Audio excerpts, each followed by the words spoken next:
Okay, fantastic. Hello again for folks who've been to a few of these where I've been the MC.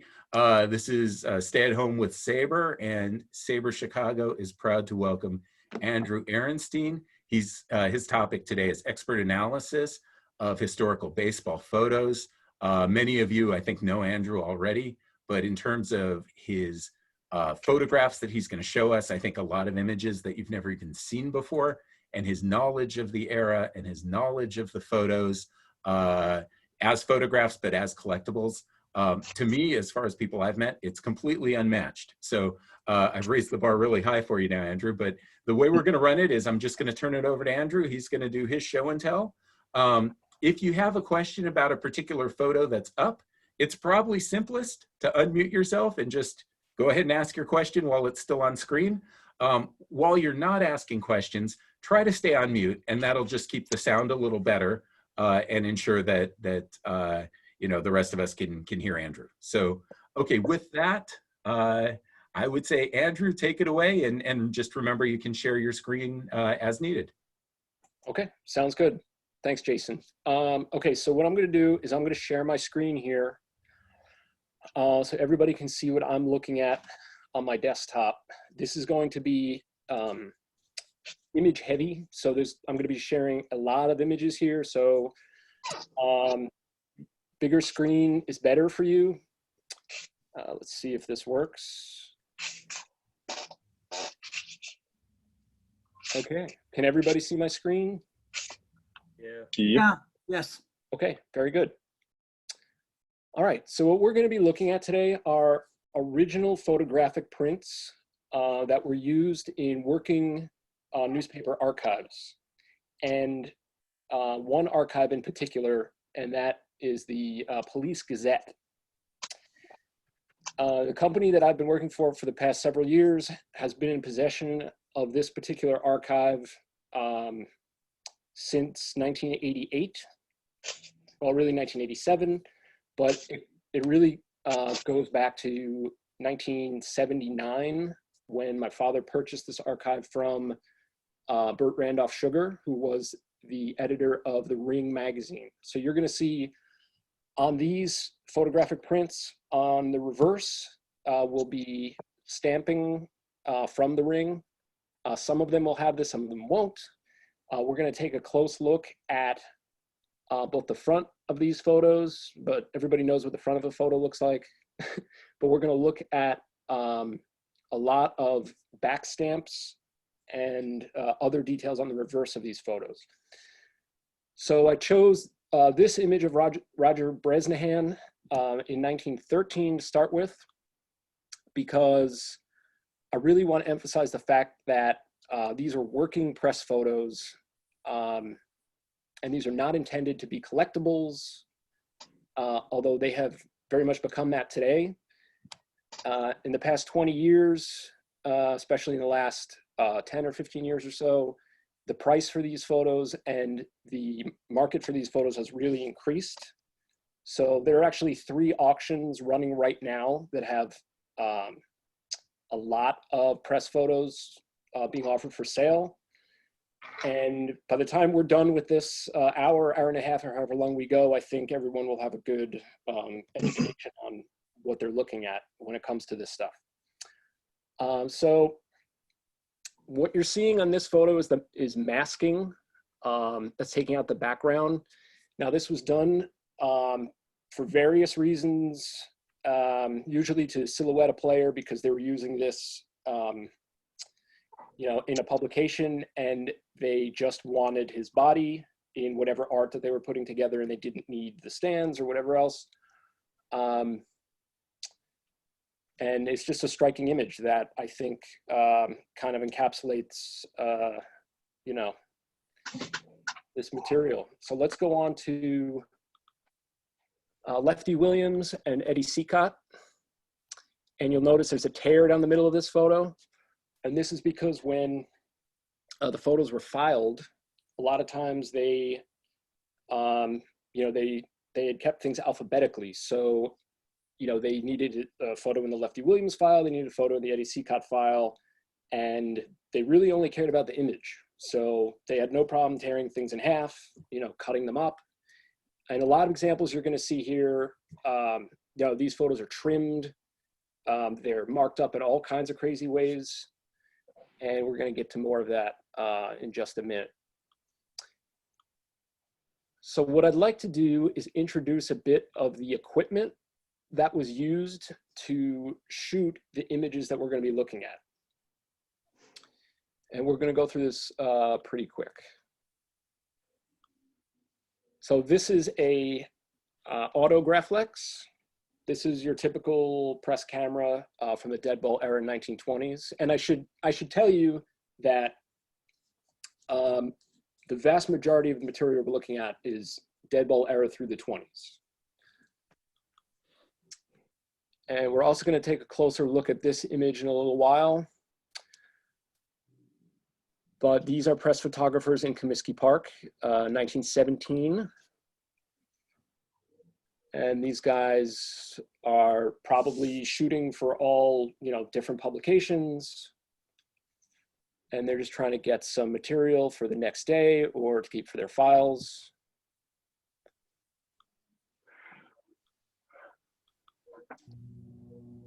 Most of what we're going to be looking at are going to be the actual photographic prints from our archive. This photo I pulled from the Library of Congress website just to illustrate kind of what it was like to be an on-field photographer and how they operated. And I think a lot of you are likely familiar with images on the Library of Congress site. Those are all mostly from George Grantham Bain. And, you know, they have, if I remember correctly, 40,000 glass plates that he shot, or I should say that the Bain service shot. And I think they have prints as well, but a lot of his images are on the Library of Congress site. Now these camera bodies that, I'm sorry for closing this, these camera bodies were used even into the 50s. And some of you may have seen this. This camera is called the Big Bertha. It's a 40-inch lens that's being used, but you can see that the camera body is the same here, this Graflex camera body. And this shot was taken during the 1951 playoff series between the Dodgers and the Giants. And I don't know if anybody could tell where these guys are sitting, but they are in dead center field on top of the clubhouse at the Polo Grounds. Andrew, is he the fella telling Bobby Thompson what pitch is coming? No, but that guy is probably right underneath him. And this image is attributed, the bottom image in the paper here in the Daily Mirror is attributed to this photographer, Tony Bernardo. So that was likely shot with this camera that you're seeing here. But this is a little off topic from what we're going to be focused on today. Oh, there we go. So that shot would have been right about here, under the T. Okay. So what was inside of those cameras? This is your typical glass plate negative, but this is from the 30s. We're looking at Sam Leslie here. And this one is Bill Terry. But a glass plate is a glass plate. These cameras also shot acetate negatives. Generally, the most common sizes were 4x5 and 5x7. Although some of the earlier ones were smaller formats. These are a dry plate, glass plate, right? Yes. Yeah, so the photographer would have a bag with him that had the plates inside of it. So you can imagine, you know, going to the ballpark and carrying a bag full of glass. And then we've got your typical ad here with the cross section.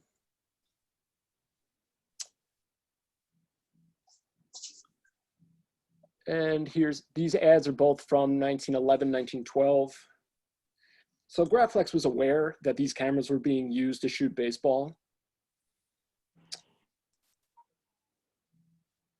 And before we go on to the next section, I want to make a point here of saying that the press photography really started to take off around 1905, but most of the images that we're going to see today really started, 1908, 1909, 1910, 1911. That's going to be the bulk of where we're at. All right. Okay, so now we're going to start getting into some images here.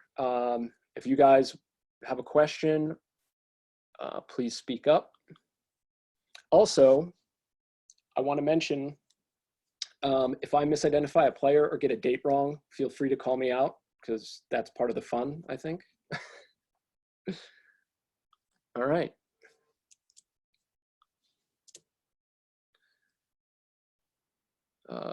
Okay, I don't want to start there. Let's do this. Okay.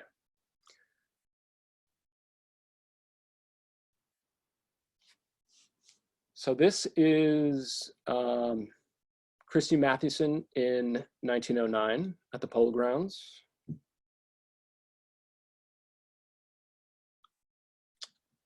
You know what? I'm going to back up just a second, because what I want to do before I get into that, I want to mention that, just looking at my notes here real quick.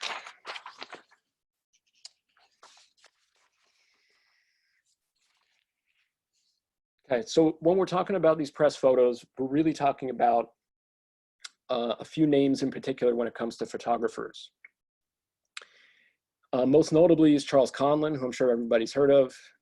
His images were used in Baseball Magazine. They were used for several different baseball card issues. He is the most famous baseball photographer. But when it comes to press photos, we're also talking about names like Paul Thompson. So remember these, because we're going to talk about these names a lot. So we've got Conlon, Paul Thompson, Louis Van Ooyen, George Grantham Bain, those, and George Burke in the 30s. But the guys I just mentioned are all dead ball and 20s. So when you're looking at press photos from that era, it's going to be from those guys, or it's going to be from News Photo Services. And we'll talk about those as we go. But when I show an image, I'm going to tell you, oh, this is a Paul Thompson photo, this is a Conlon photo, this is a Van Ooyen photo. And after we look at some images, then we're going to look at some backs. Okay, so we've got our Paul Thompson photo here of Mathewson at the Polo Grounds, and this is 1909. This photo is 5x7. There's Mathewson's pitching grip. It's another 5x7 photo. This is an image you might recognize, or maybe not, I don't know. But if you're familiar with baseball cards, this is Fred Merkel's T205 card image. And in another section, we're gonna look at a lot of T205s. And we've got Merkel with the Cubs, playing first base, of course. We've got Eddie Seacott. I think this is 1914. Now, one of the cool things about these photos are the details in the background. So I love looking in the background to see what's going on. You've got all these people that look like they're wearing the same hat. And we've also got this cool vintage water cooler back here. It's kind of neat. And I love photos where the uniforms really pop and you can see equipment really matches, logos, things like that, that just draw you in. This is Fred Merkel in 1914 during spring training. I think this is in Texas. And I love this photo.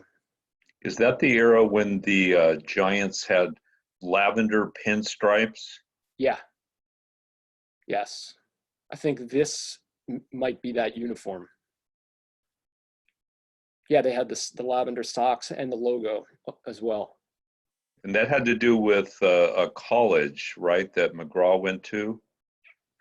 I'd have to check my notes, but that does sound right to me. So that means the NY would be lavender in this? What's that? NY would be lavender in this picture? Yeah. Okay. So we're talking panchromatic as well. Nice. No, orthochromatic, sorry. Well, that, you know, Orthochromatic film then too, which was heavy on the reds and not so much on the blues. that's the thing. When looking at these photos, you don't know what the colors were. So we forget that, you know, that everything was in living color, just like it is today, but, you know, the technology just wasn't there yet. Okay, so now we have our first Conlon photo. And this is shot at Hilltop Park. And this is Napoleon Lajoie. And again, we see, I don't know if everybody can see my cursor here, but you can see that his uniform is edited for whatever reason. And we've got editing marks across the top here with some notations. There are a lot of press photos are going to have these kinds of markings. And that's, you know, one thing that, you know, in terms of collecting photos, that differs from collecting cards. Collecting cards, you know, oh, the card can't be trimmed, the card can't have marks on it, it's got to be mint, et cetera, et cetera. Collecting photos is not that way, because we understand that these photos were housed in files, they were used over and over again in certain cases, and they were tools of an industry. So, you know, they're going to have handling wear. If you do find a photo that's in great shape, hey, you know, that's great. But a lot of times that's not the expectation, and really that can't be expected, especially because these are on very thin paper, and in most cases they're over 100 years old, which you forget. You know, you look at enough of this material and you forget just how old this stuff is. Andrew, I was just going to let you know that, yes, we can see your cursor when you're Okay, playing. good. So this is a Van Oyen photo. And again, this is Napoleon Lajoie. Oh, and I should also mention that our archive, where all of these images came from, well, I should say the photographic prints came from, is heavy on images shot in New York, because Paul Thompson and Conlon were New York-based photographers. Van Oyen was based in Cleveland. So I think out of the 6,000 or 7,000 dead ball era photos that were in the archive, only 9 of them, or maybe 10, were shot by Van Oyen. Okay, so now this image was in our archive, but the scan was so good, I pulled it off of the Hall of Fame website. And this is Eddie Collins receiving the Chalmers Award for the 1914 World Series. And this is just a fantastic photo. I hope everybody can see this clearly. This is Shibe Park. And we've got 4 Hall of Famers in this photo. I'm just looking here. Eddie Plank, Home Run Baker, Rabbit Moranville, and his name escapes me. Help me. Come on, you guys know. Who's on the Yankees? No? Nobody? Herb Pinnock. Yes, thank you.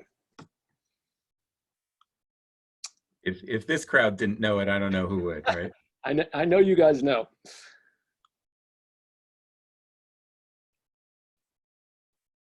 Okay, there's another T205 shot. Patty Livingston, I think. Here's another Van Ooyen. This is a studio shot, but this is Otto Hess.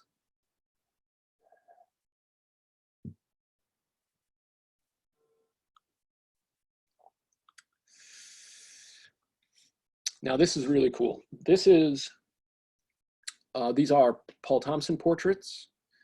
The image on the right was used for the T205 series, and the image on the left was used in the Helmar Stamps series, which is much harder, much more difficult to find those than the T205s. And these are the hands of Home Run Baker. One thing that I love with press photos is pairing the photos. So, you know, there are just photos that clearly belong together. And as a collector, you know, if you happen to have one and you find another one, it's really fun to get that photo and, you know, make a pair that makes sense to you. You know, with collecting this stuff, there are really no rules, there are no checklists, there's no guide. It's really kind of the Wild West in that regard. There are thousands, tens of thousands of photos out there. So if you find something you like, you know, that's really all that matters. This is a Van Ooyen photo. This is J.J. Clark. And J.J. Clark was the catcher for Addie Joss's Perfect Game. Okay, here's another Eddie Seacott at the Polo Grounds. This is, not sure what year that is. Probably 1917 if I had to guess. Okay, you know, here's a good example of a file on a player. So this is Chief Myers from the Giants. And we've got a few really cool things going on here.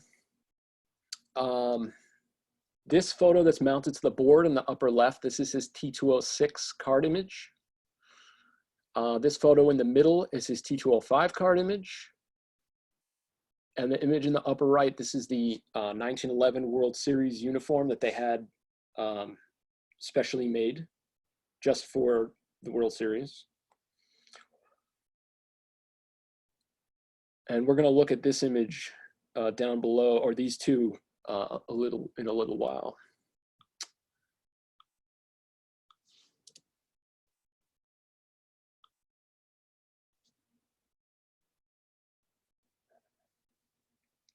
This is Zach Wheat. This is another Paul Thompson portrait. I think a lot of you are probably familiar with the 1911 Spalding guide. And in that guide, each team has their players represented by a Paul Thompson portrait. And when I say Paul Thompson, what I want you to understand is that we're not referring to a guy necessarily when we say Paul Thompson, we're referring to an agency. So Paul Thompson was a guy, but he ran an agency. While there's a lot that's known about Conlon, there's very little that's known about Paul Thompson. And that's something that I'm hoping to do some more research on and find out a little bit more about him. And because there's just a big empty space in the record books where information about him should be. Now, we do know that he got his start shooting Mark Twain, but that's about it. We know he shot Mark Twain, and that's how he got his start, and we know that he ran an agency. So we don't know exactly who shot all the Paul Thompson portraits that we're going to really look at closely later. So keep that in mind. Hey, Andrew, I have a question. Yes. Picture. The Thompson photos of that were used for the T205s. I'm not familiar. I haven't seen the Spalding guides, but do you know? Is there a lot of players from that year that are missing from those photos? Oh yeah, yeah.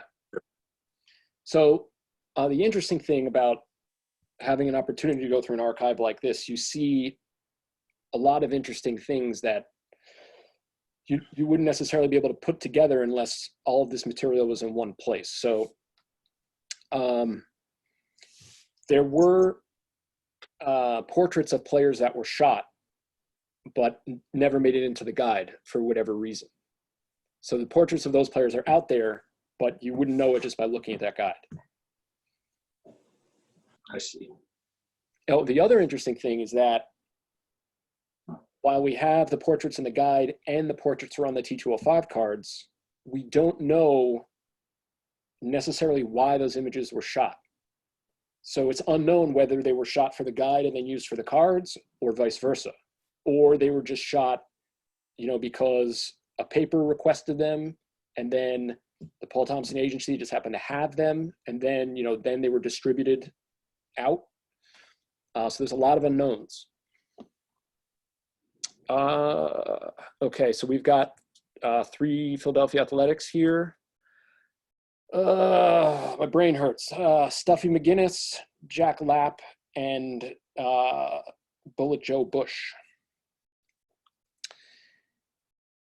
Okay, this is Slow Joe Doyle, and these 3 are shot at Hilltop Park. And again, you know, these go together. They just do. They look great together, and they work as a team, I think. Now, when you're looking for press photos, if you want to collect press photos and you're looking at auction house sites, sometimes they'll lot them together like this. Sometimes it'll be just a random collection of photos that are all in a lot and you don't really know what you're getting. I mean, there's no one way that these things are presented. Usually the high-end stuff, you know, is presented on its own, and kind of the secondary stuff is in groups. Okay, here's Huey Jennings. All right, so while we do see, I don't know what's up with my cursor here.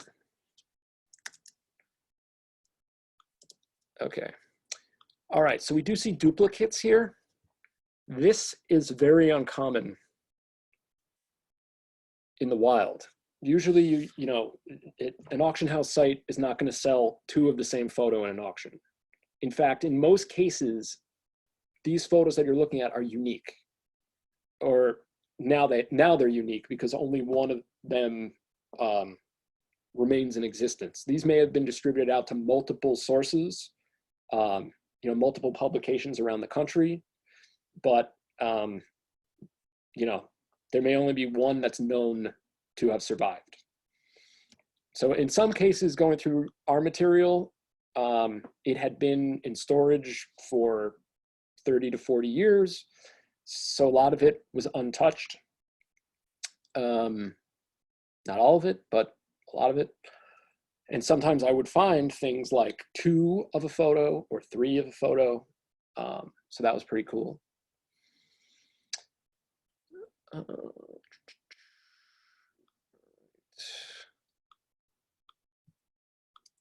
Okay, and these are 2 8x10 Huey Jennings shots, Hilltop Park. And these are 2 that, to me, you know, really need to be together. This is Ira Thomas, also at Hilltop Park. And you can tell this is Hilltop Park by the billboard in the back. So anytime you see this billboard, you know at a glance, oh, hey, that's Hilltop Park.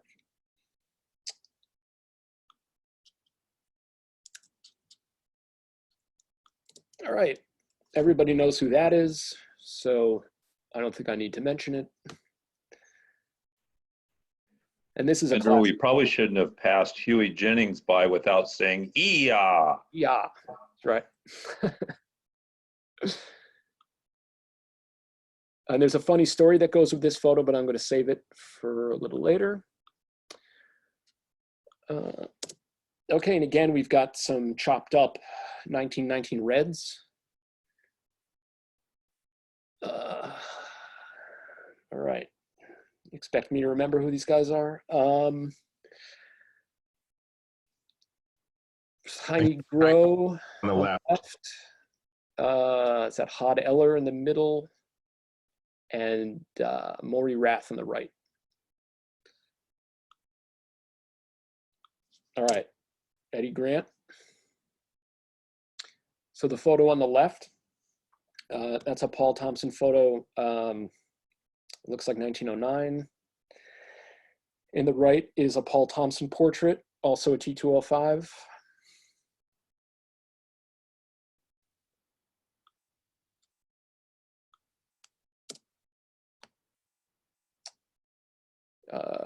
Jimmy Archer, I think I have that right.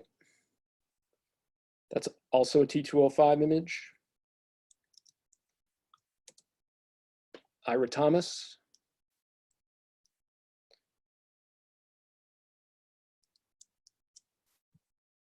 Okay. All right, there's that billboard again. Also the scoreboard, you see that scoreboard there, you know it's Hilltop Park. This is Amos Strunk with Philadelphia.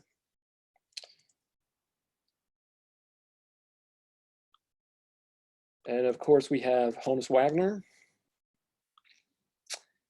Now this is mounted to board.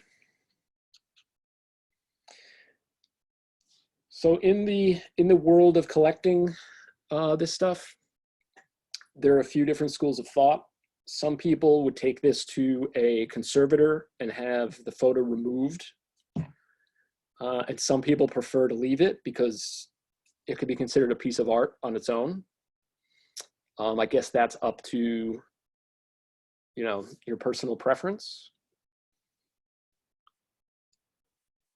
Who is the photographer on the Wagner photo? That is Conlon. So you see, this is actually the dugout behind him here. Conlon would use that as a framing device, and you see that a lot. Hey, Andrew, I got a question for you. Yep. So these would be, all these photos would be what they consider type 1 photos, correct? Yes. I will get into that. So Well, we don't have to talk about it now. I just wanted to make sure. Yeah. We'll talk about it later. yes, everything we're looking at is considered what we would call an original photo, or what we believe to be an original photo, because you know, these photos were developed 100 years ago. So, you know, saying definitively that yes, this is from the original negative, I think we can safely assume in most cases, but to say definitively, you know, I hesitate. So what happens is, through the major auction houses, a lot of times with the high-end stuff especially, people want to know that it's, quote, authentic or original, because that is the most desirable type of photo. It's one that's developed within a handful of years from the original negative. It's safe to assume that everything that we've looked at so far, I think with the exception of 2 or 3 off the top of my head, we would consider them to be original. And we're going to get into that in a little bit, how we determine that.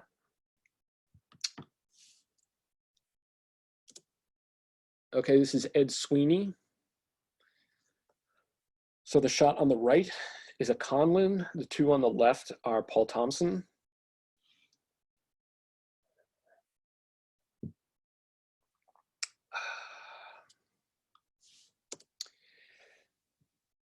Oh, his name escapes me, but this is a Van Ooyen.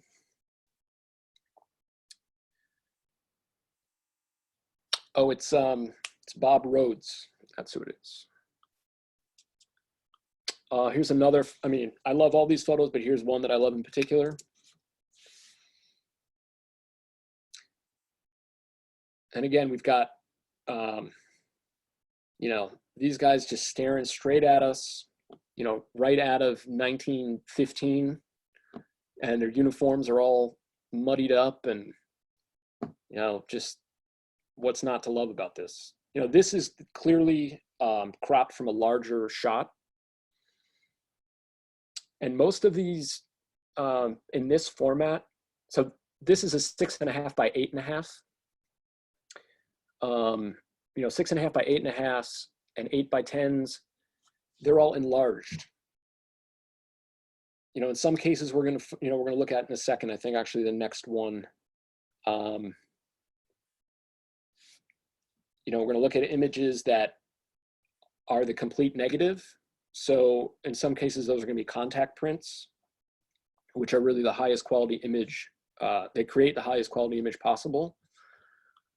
But an 8x10 or 6.5 by 8.5 photo would have to be enlarged with a photo enlarger.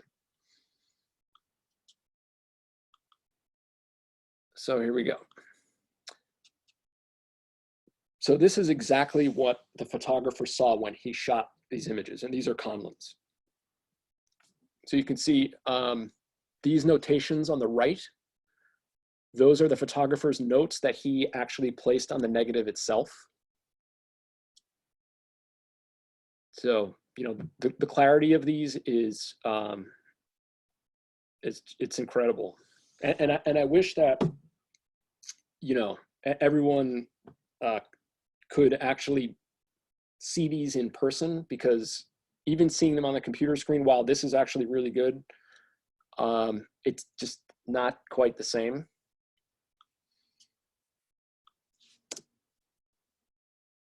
Oh, this is Eddie Murphy, by the way, not the comedian. And again, we've got the framing with the dugout. Here's another Conlon. I don't recall who this is.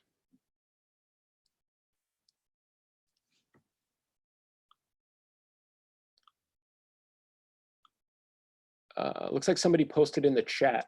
Jason, do you see that? I'm looking at the chat and all I have is, wow, these are beautiful. Oh, okay.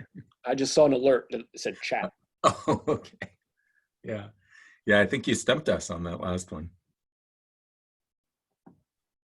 Okay, that is not what I was going for.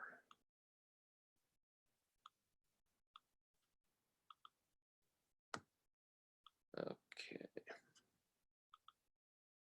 All right, so these are two more mounted photos. Highlanders, Patsy Doherty and Jack Powell. I'm gonna say that this is 1905 at Hilltop Park, which I believe is the year that it opened. Now, one thing that you're not getting when looking at this material presented this way is really the size of these things. So off the top of my head, these were around 5x7, but this is early on. Andrew, when you guessed at a year Mm-hmm. and the park, what are the clues you're looking at that help you with that? Oh, well, I have a whole section on that in a minute. Oh, okay. Yeah. But, I mean, the uniform is the easiest because, there's the great site on the Dress to the Nines. I'm sure everyone's familiar with that. If you're not, I can get you that information. Where you can look up the uniforms from each year and you can match it up with the photos. I will say that it's not 100% accurate, but in the vast majority of cases, it is great. All right, so this is Tom Needham. This is also a T205. And yeah, I mean, there's not there's not much else I can say about this other than it is just incredible.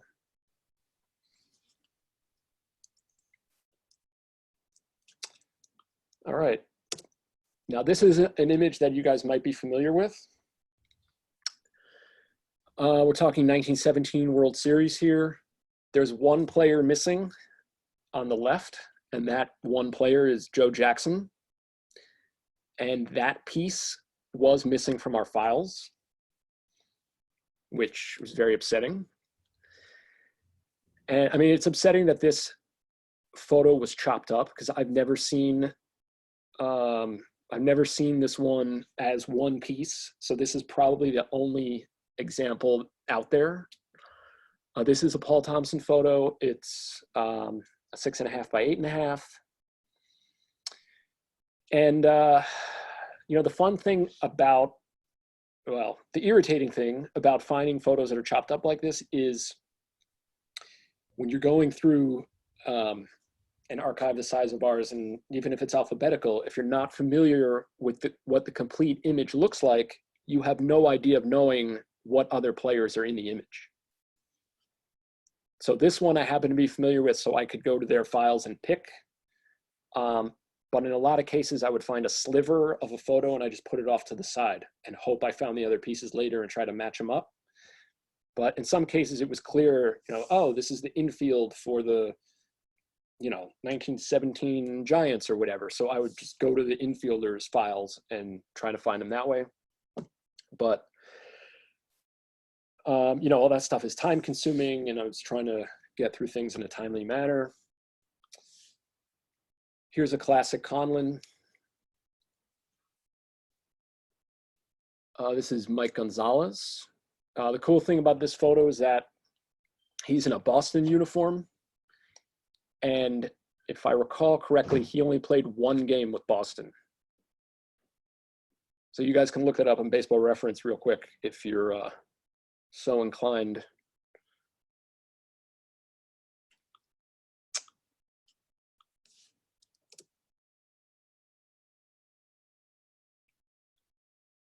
This is Will Seymour in the 1927 World Series. So this photo has a paper caption attached to it. So when we get into the 20s, you're going to start seeing paper captions. Really, when it comes to the Paul Thompson photos and the Conlon photos, you're generally not going to see that.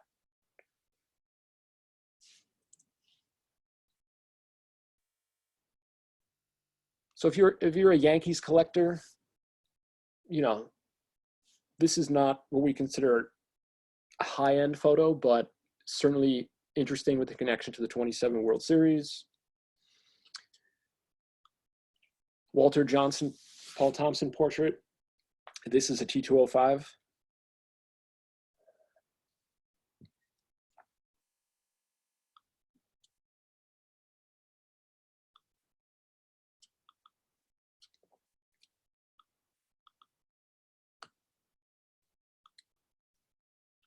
Walter Johnson batting.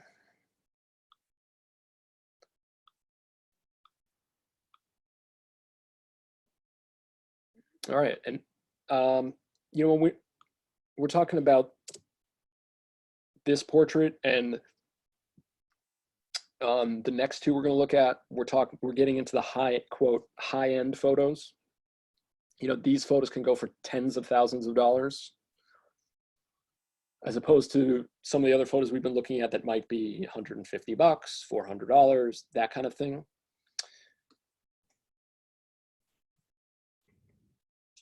All right, so we've got Lou Gehrig's batting grip.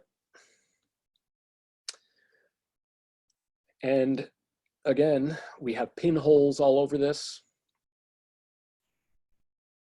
Whenever I get a photo, I will hold it up to the light because I want to know, like, oh, you know, does it have a hole in it that I didn't see in the auction catalog or online?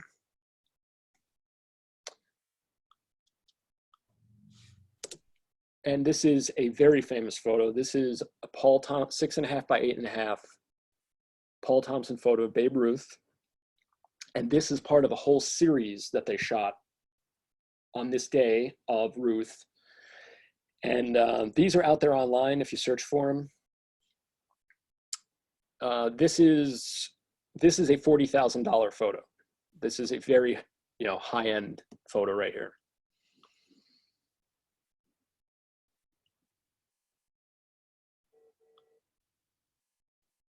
Okay.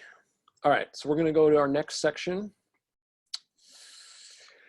And we're going to talk about back stamps. So we've looked at the fronts. Now let's take a look at what's on the back of these photos. So here's your typical Paul Thompson back stamp. I've identified 8 different Paul Thompson back stamps. We're going to look at the most common ones here. So this is on a 6.5 by 8.5. And really the back stamps are there to kind of let everyone know who owns the rights to this photo.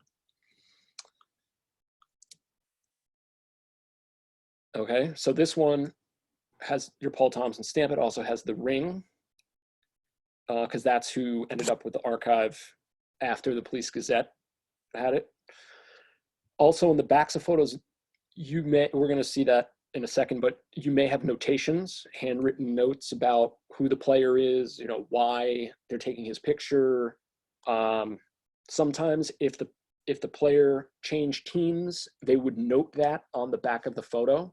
So it might be the player on, you know, the player is in uniform of the Giants, but in the back of the photo, it says he's on the Braves.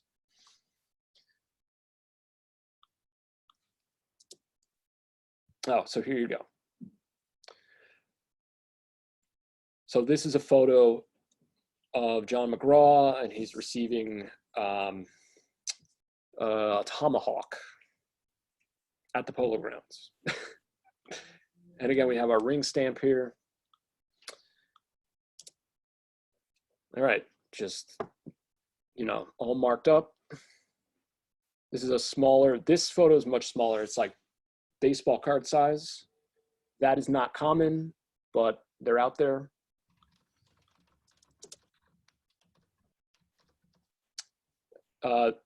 This particular photo is a case where they misidentified the player on the front, and we're going to see the front of this photo in a little bit. But they say in the back of this photo that it's Hans Wagner, which is not true. It's Hans Lobert.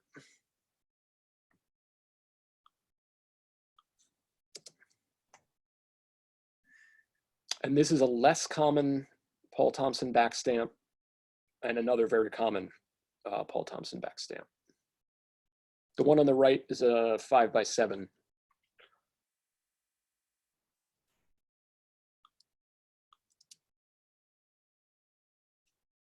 Okay, here's a Conlon on the right. And we're gonna kind of zip through some Conlons here. So this is actually Conlon's handwriting. And you see this on a lot of Conlon photos, but not all of them. So some of the Conlon photos were actually developed by him, and others were not. And that's a whole science in itself, determining that information.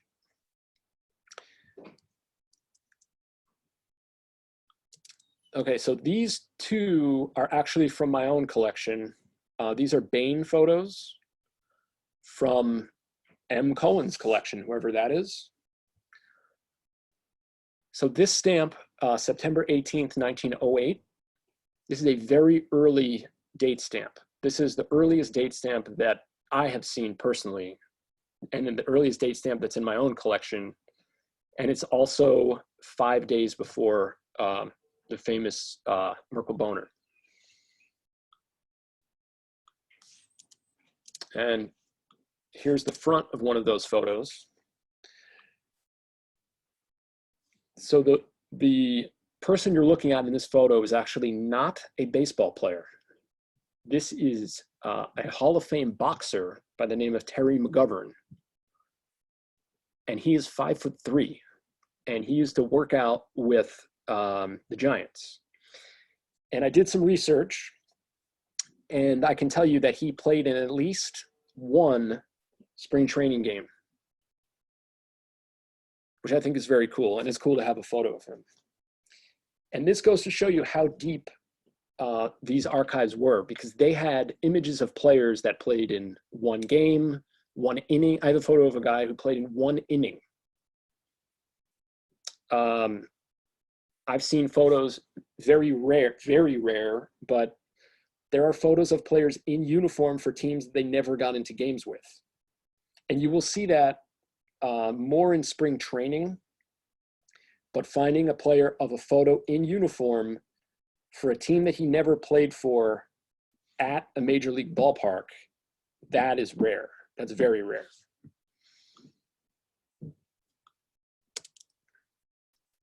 Okay, here's a Brown Brothers stamp. That's another service. Pictorial news, these are, again, these are going to be early, you know, 1905 to 1908. Here's your Van Oyen.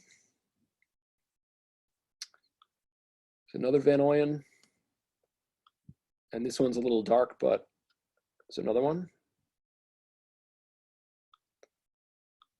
Oh, did I skip that one? Okay, yeah. So here's a Conlon with no stamping for Conlon, but that is actually his signature. So when you see that in the lower right, that is considered his signature, and they'll advertise, you know, an auction house would advertise that as, oh, you know, with Conlon's signature.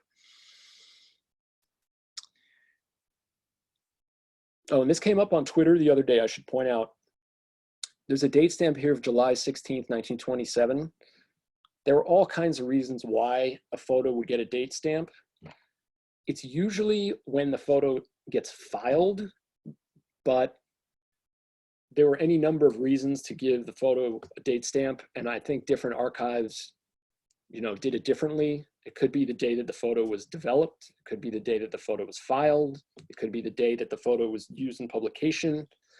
So when you see that stamp, those are generally very close. The earliest stamp is generally very close to when the photo was actually made.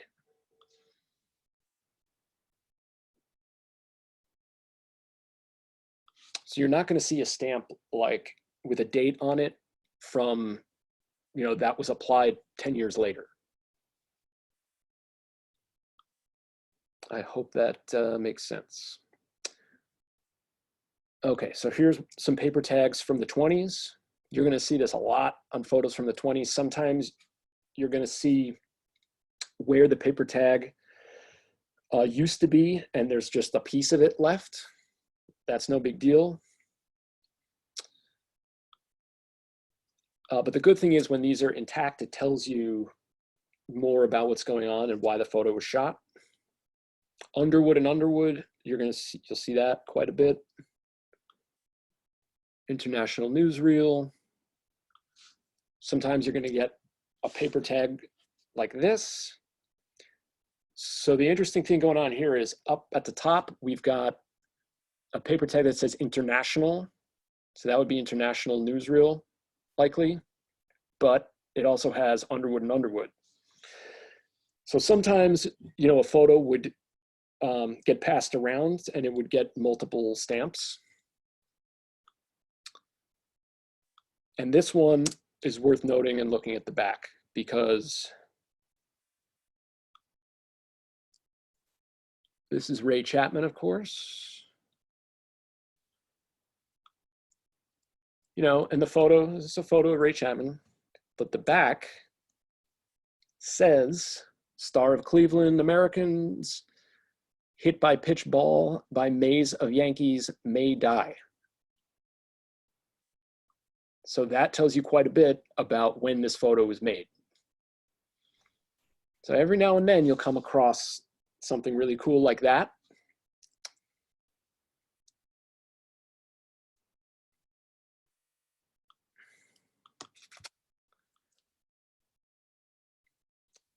Okay, so Jason, now we're going to get into what you were asking about before, which was how do we know when the photo was shot?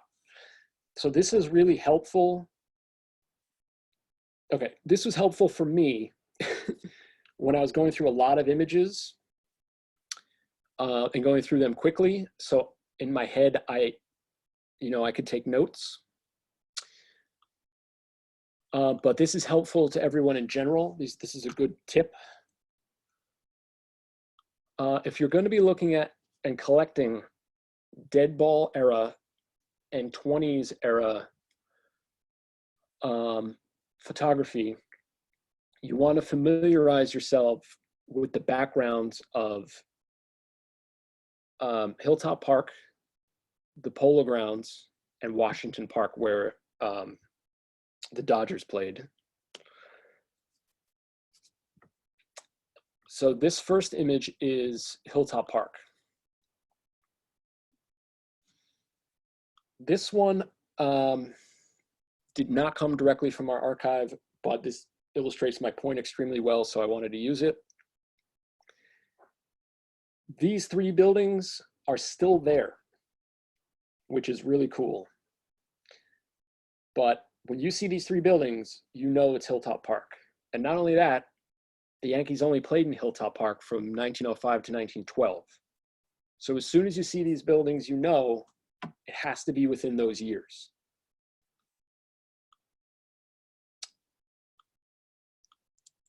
So there's Huey Jennings again, and there are buildings.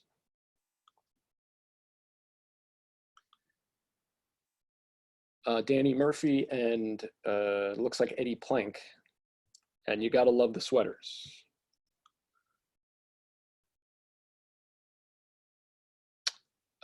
You Chicago guys will know who this is. He's in the T205 set. I can't think of his name. Is it Lee Tannehill, maybe? Anyone? But this is Jack Knight right here. And this is a cow on the billboard. Ooh. Got our buildings again, Jake Stahl and Ed Sweeney. And another Conlon stamp. So sometimes, you know, you're going to see a photo like this where it's tattered. Some sellers will actually trim up the photos to make them square. Some people like that. Some people are indifferent. Some people don't like it. There are times when trimming the photo is actually good from a conservator standpoint or an archivist standpoint, because we don't want a tear to get bigger, and trimming it can actually help stop that. So if we look at the back of the photo, you can see there's a big crease right here, and there's a tear here. So we don't want to lose any of the image, but, you know, I don't know if this photo would be a candidate for trimming because we would just lose too much.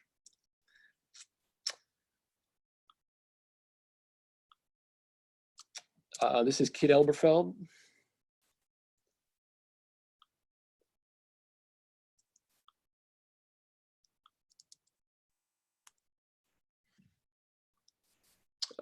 His name escapes me, but I love this photo. Oh, there it is. It's Charlie Hemphill.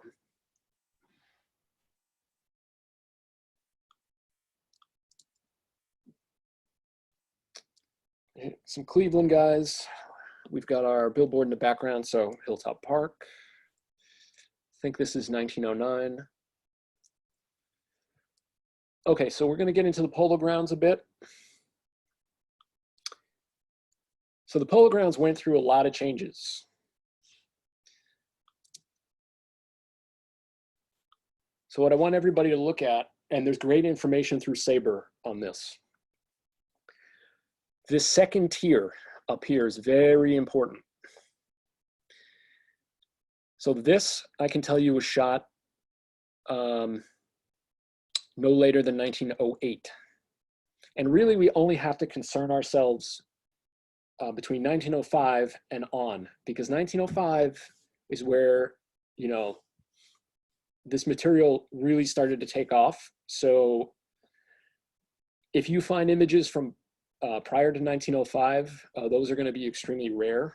So the bulk of what we need is going to be 1905, in terms of the Polo Grounds, 1905 to 1957, Hilltop Park, and Washington Park, 1905 to 1912.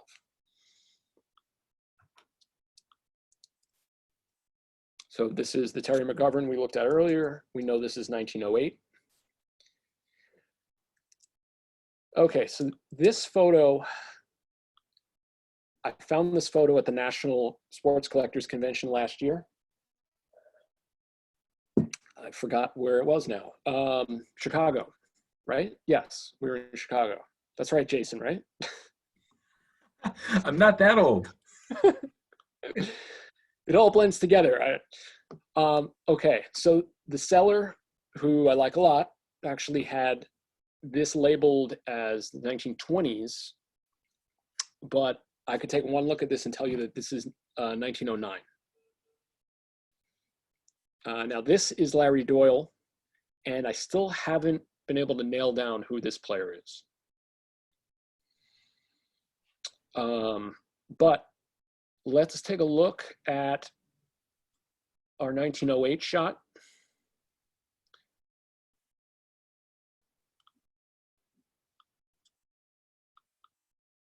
Next to this.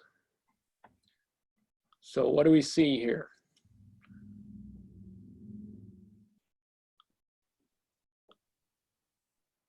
So this area here has changed, right? So what we've got now, and you'll see it illustrated better in a couple of the photos we're gonna look at in a second, is there's now seating attached to this area. And we can tell by these little squares. So if you see these little squares, you know this is 1909 or 1910. I hope everyone's taking notes here. Okay. So in 1910, we get more squares down here because now there's seating added here. So you can kind of see these are little boxes that people are sitting in up top. So when you see these little boxes and the squares, that's 1909. And when we have the seating down here, 1910. So 1909 will have the boxes, but no seating down here. 1910 will have both.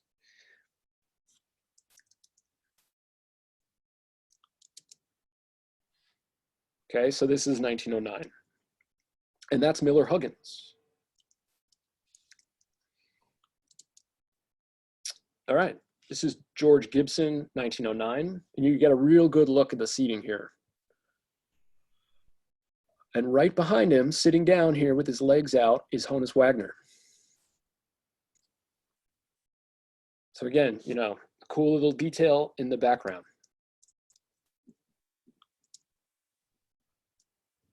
This is Bill Dolan, also 1909.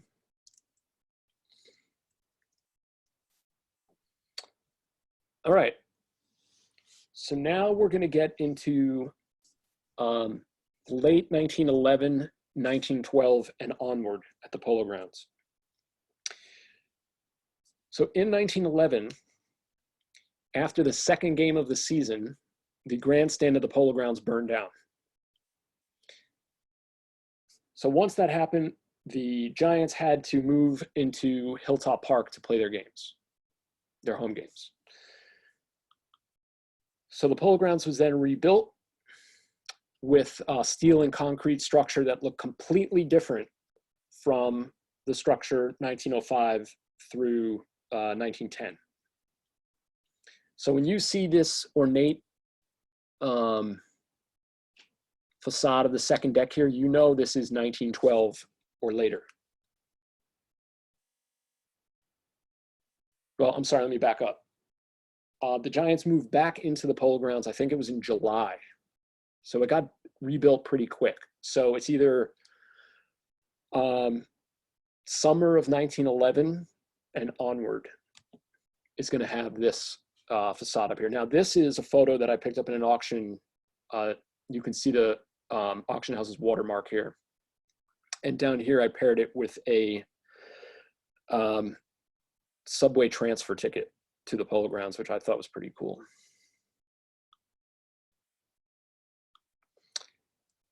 All right, so now we're going to get into what Matt and I were talking about with the authentication of photos. So this is Mathewson at the Polo Grounds. I think this is 1914, just off the top of my head. But this is a photo. This is a higher end photo. This is probably a $10,000 photo that's been authenticated by PSA. You guys might be familiar with PSA for grading cards. Now, PSA doesn't grade a photo, they authenticate the photos. So all they're doing is saying that, in their opinion, this is an authentic, what they call a type 1 photo that was created within a handful of years off of the original negative. And you'll see at the top here, it says type 1 authentic. And that just lets everybody know that a third party that is considered the authority has looked at it. And in their opinion, that's what it is. So you will see these encapsulated photos through the auction house sites and, sold privately after that in a lot of cases. Now, PSA has an entire system of authentication that is really considered the industry standard that helps, the average person understand what they're looking at a glance. So we'll take a look at this real quick. Type 1, first generation photo, that's what we've been talking about this whole time. A type 2 is a photo that's developed from the original negative, but it's later than a handful of years after the picture was taken. Type 3, second generation, that's developed from a duplicate negative. So really, you're talking about laying a photo down, taking a picture of the photo, and then making prints off of that. Type 4, so this is a duplicate negative later than a handful of years after it was shot. So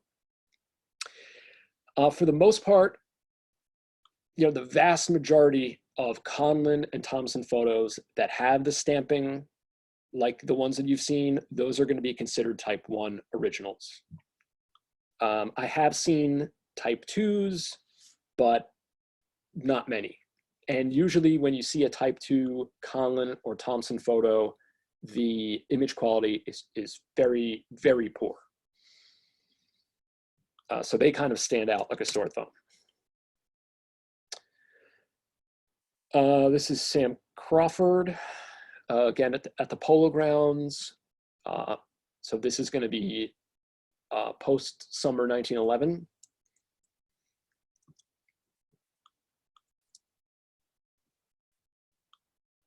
Okay, we've got some more. Mathewson, Ernie Shore, maybe.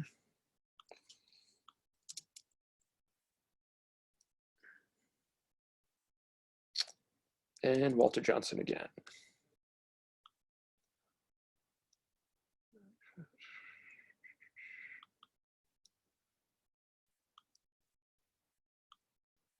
Okay.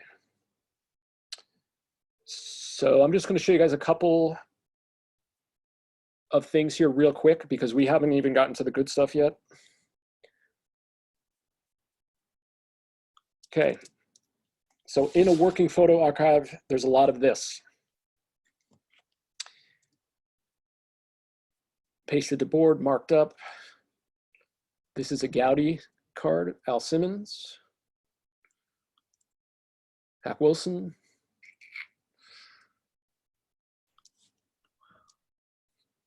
There's a few more that were trimmed up for publication. So this Cobb here, Police Gazette cover. And we've got a couple of these.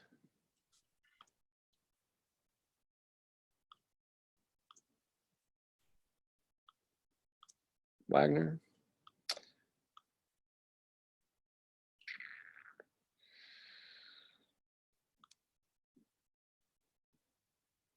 Oh, this is actually a page from the Police Gazette in 1909. It's Del Howard.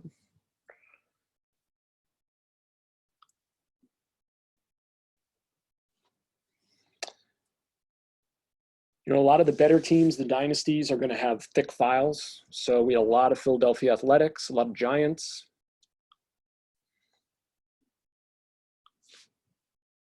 Got multiple crops. Let me go back real quick. So these are all Conlon portraits. That's very cool stuff.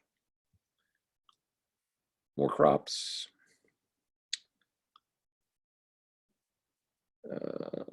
Sorry, I'm kind of zipping through these because I want to get to the good stuff here. Yeah, Andrew, I think a lot of us are waiting for the good stuff. Okay, we're getting there. We're getting there. All right, so I want to show these two. We've got Honus Wagner with, this is the Honey Boy Evans Trophy for the highest batting average in 1908.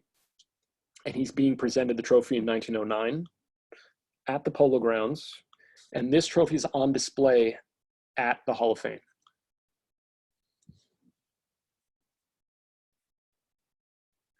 And I pulled that right off their website.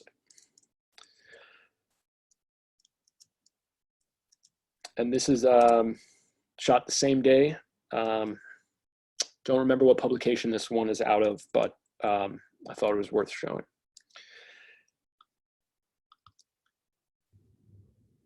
And this is Mike Donlin in 1914, and he's receiving this gold bat. And this one is also at the Hall of Fame.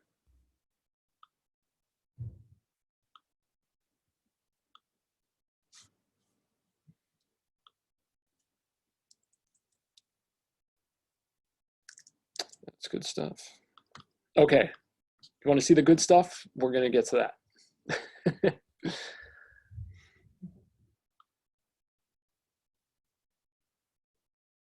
Okay. And we went through those.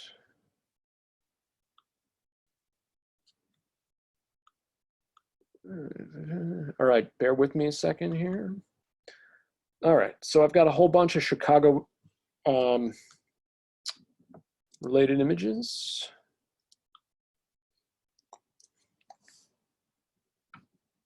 So it's a photo that I love. You know, we've got a real good look at his equipment here, the two gloves, you know, full frontal of the uniform. It's got an interesting grip here. It's a very clear photo. And that's a Paul Thompson.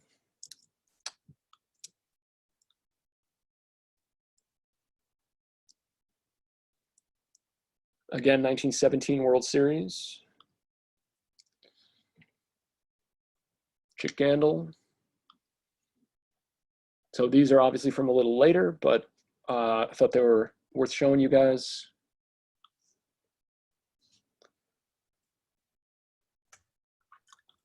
Hey, that's Ernie's TCMA card. This one, yeah. Yeah. Yep.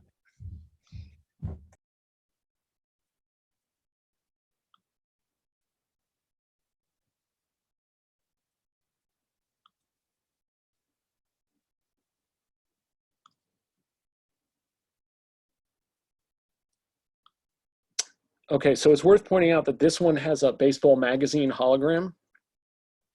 In 1996, Christie's auction house auctioned the contents of Baseball Magazine's photo archive. So a lot of these with the holograms are out there, and when you see that, you know that that's where that photo originated. There is some duplication between their archive and our archive, but ours will have, in a lot of cases, will have the ring stamp and not a hologram.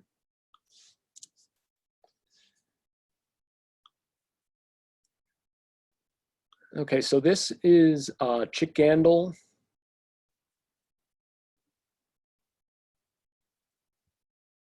And of course, his name escapes me now. Lena Blackburn. Yes, Lena Blackburn. So he's credited with discovering the mud that is used to rub on the baseballs before every game. And that is still done to this day, despite the fact that Major League Baseball and Rawlings seems to want to develop a baseball that already comes with tackiness to it.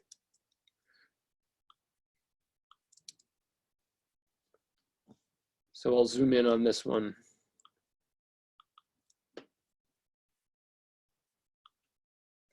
Now this is early on for Gandil.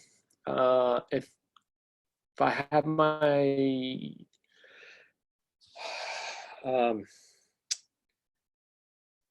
IDs correctly here, I think he only played, correct me if I'm wrong, 1 year with Chicago before he switch teams. I think this is 1910.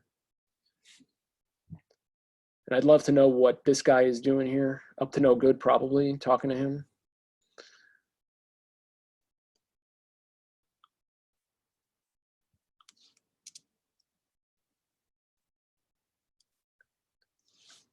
Happy Felsch.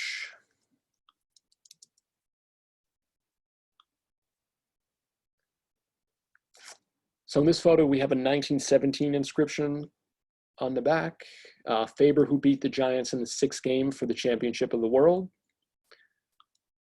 So that's a cool photo.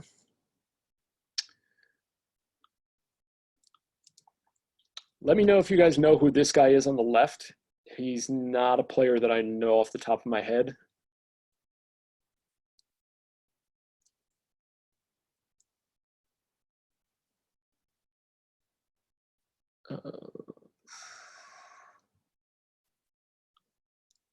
Buck Weaver. Buck Weaver again. Swede Risberg.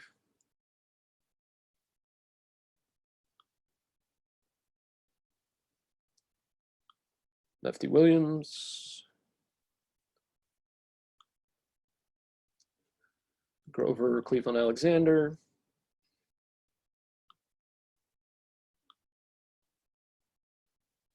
So this is a classic Conlon portrait. I think this image in particular really captures Gandil, but I'm going to show you one that I think is even better than this in a little while.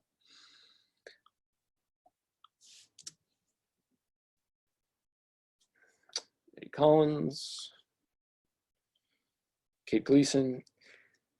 I don't know if you guys can see this line that goes through the photo. Oops. Let's go back. This looks to me like the glass plate was broken. See that line? But they developed a photo from it anyway, which is kind of interesting.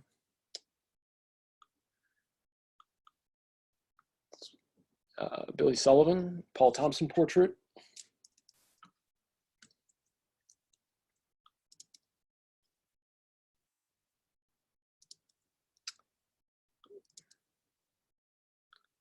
Buck Weaver again.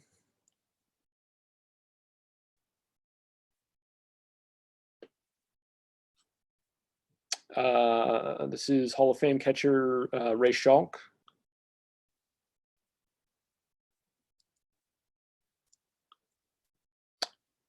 Orville overall. All right, and here's one that we looked at a little bit earlier with the photographers. Very early on. This is 1917 at Comiskey. So I'm going to zoom in a bit on the dugout. Oops.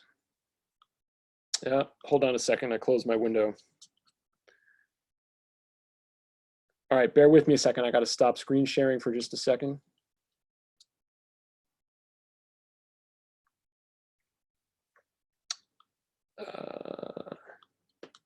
Just give me 1 second.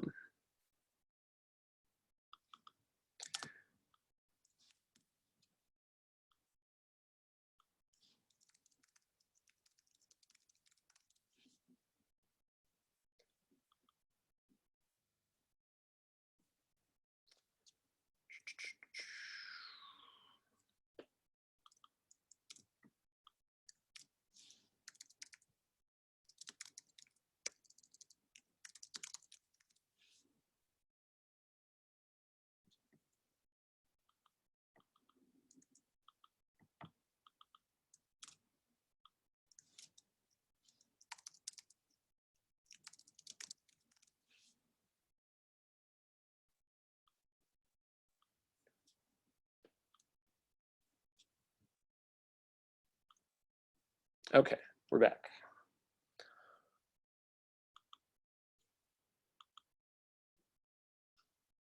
All right, so obviously the star of this one is the Pure Rock water cooler.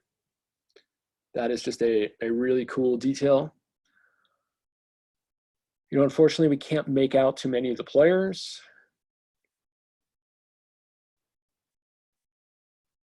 And there is an interesting detail about the player who's wearing the miscolored hat.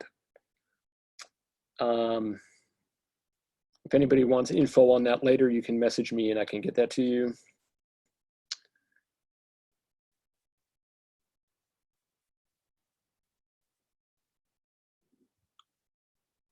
Okay, so this photographer is obviously taking a portrait of Eddie Murphy. And this is definitely not the same day, but I think it's cool just to see them together.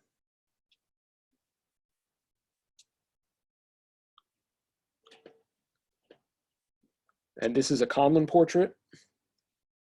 And there's probably no shot that this is Conlon because Conlon was a New York-based photographer.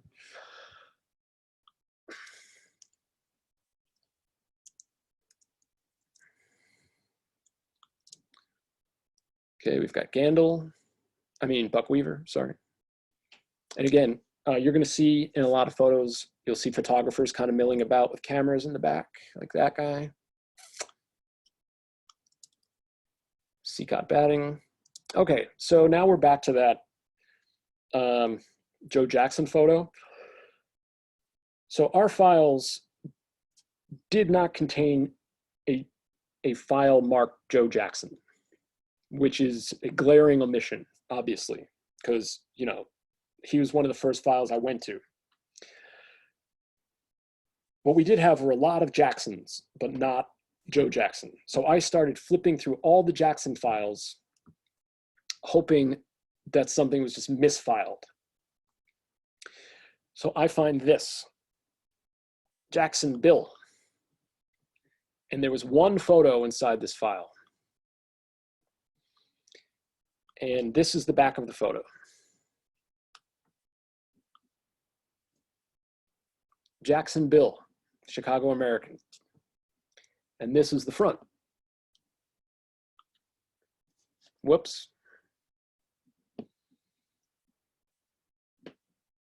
So for whatever reason, our Joe Jackson file was gone. This photo was spared because he was misfiled as Bill Jackson. So this was the only Joe Jackson photo that we had. And the funny thing is, I have seen other copies of this photo that also say Bill Jackson on the back.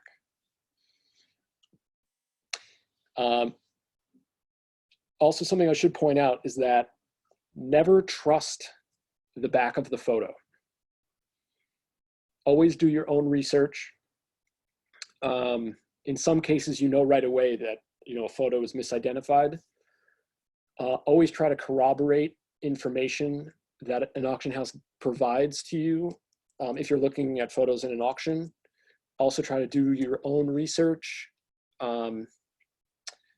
You know, further research on anything you're looking into buying, because you might uncover details that they didn't. And I can't stress that enough, that I found a lot of photos that way that the auction houses, you know, failed to identify that were card images. Okay. All right. So in some cases,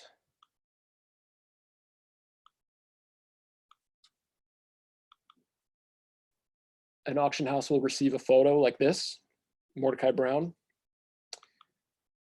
And what they will do is they'll clean it up.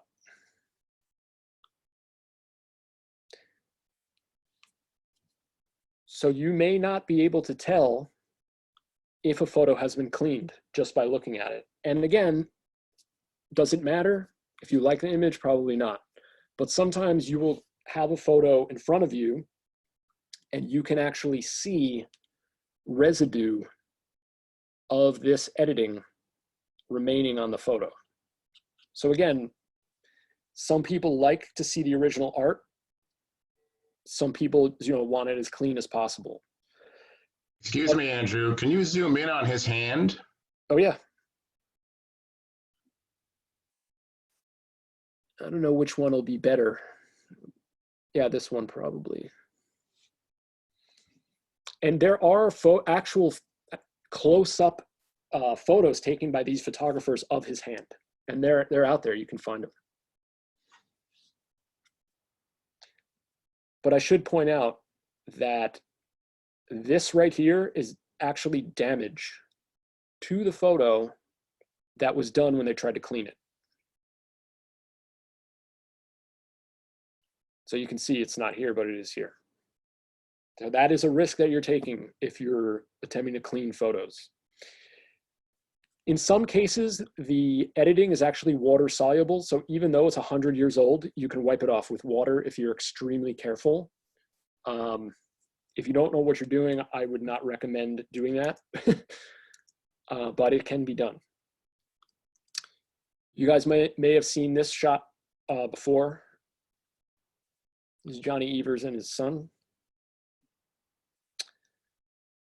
And all these spots, this is splashes of editing material that somehow ended up on the photo.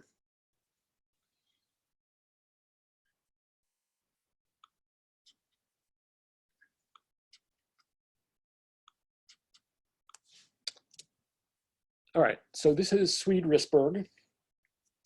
And this photo has been trimmed. You can tell by the back.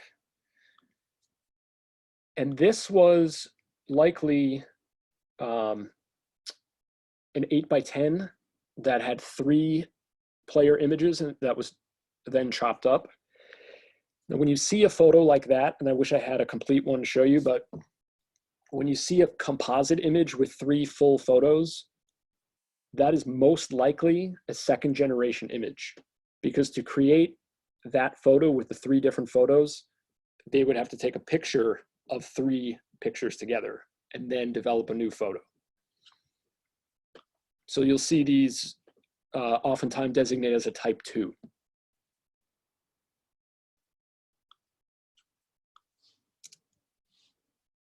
That's Red Murray.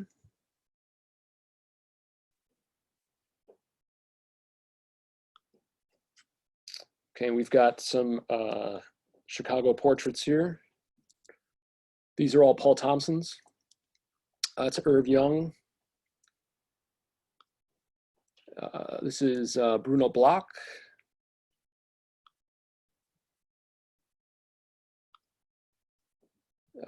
It's King Cole. And Solly Hoffman.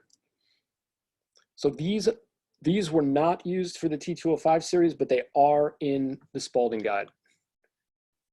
And speaking of which, we're going to move on to some image matches here. So the Hornsby, we looked at the back of this photo at the beginning.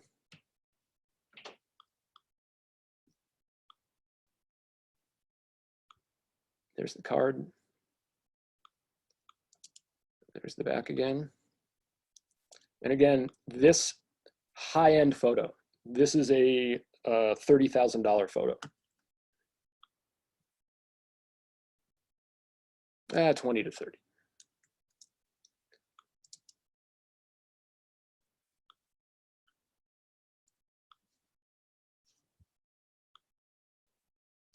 So I'm sure a lot of people have seen the turkey red card here, but very few people have seen this shot.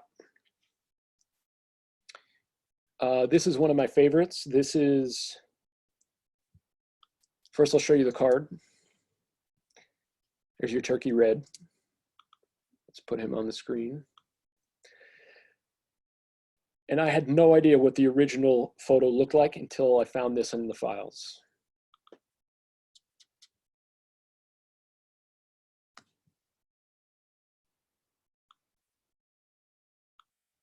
So there you go. They changed him up from a Highlander to a Red Sox.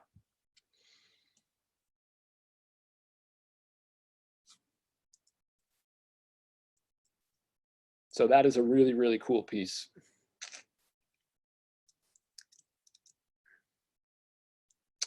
Here's a Conlon photo. That's also a turkey red.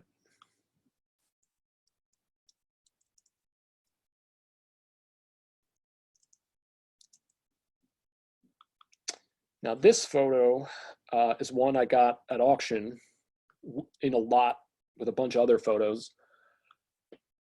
And that's Billy Sullivan and Boss Schmidt. And this photo ended up as the cover for an auction catalog not long ago.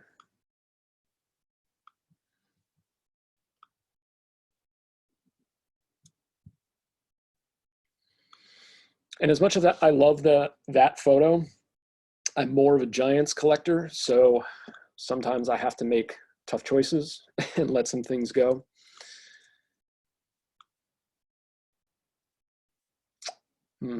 There's an image that I wanted to show you before we go on.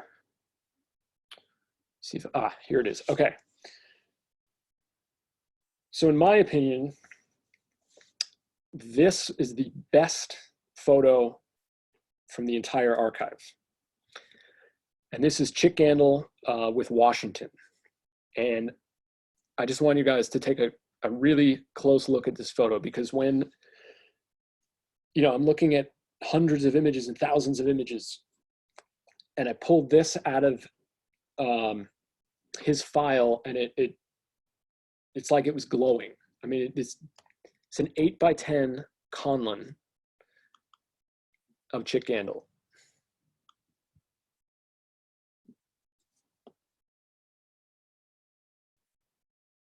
I mean, in terms of Dead Bull era photography, I don't know if it gets much better than that.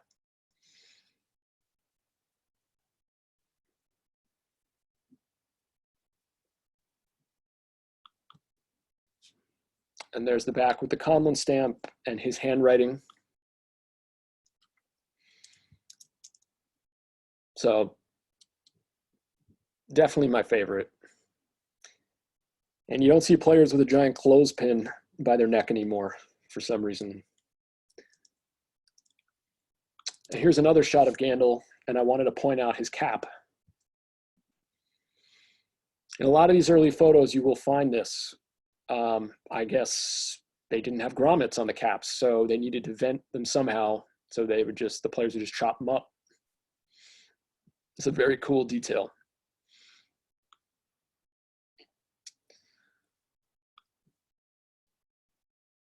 All right, so I think you guys are going to enjoy this. So here we have the Spalding guide pages. So your Cubs.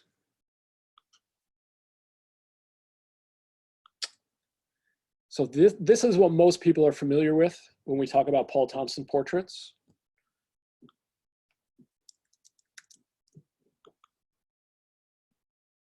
We've got White Sox. All right. So now we're going to look at the original photographic prints.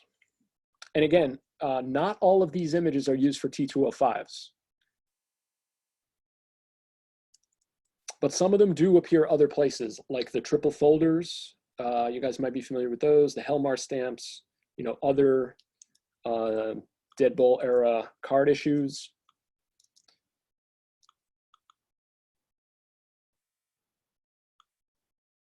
And I really wanted to show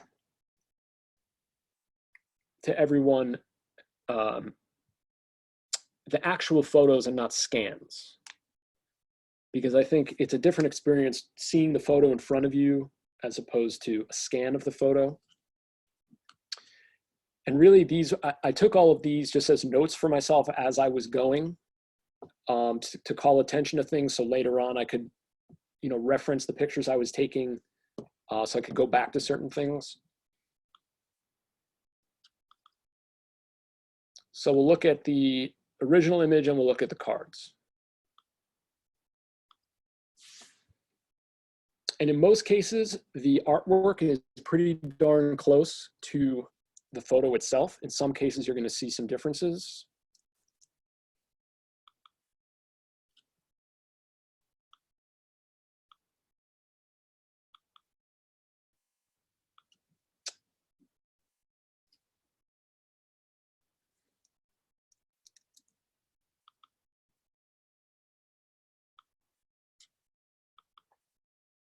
And if anybody has any questions on these, feel free to fire away, because I'm just going to kind of put the images up, and the names are all right here. So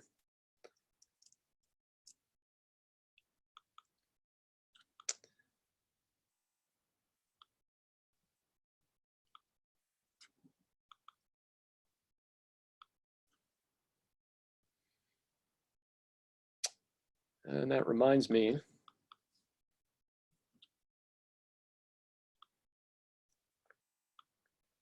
so I want everybody to look at these and remember that all of these portraits were shot in 1910. So we're talking 110 years ago. And the clarity and the quality of these is just off the charts.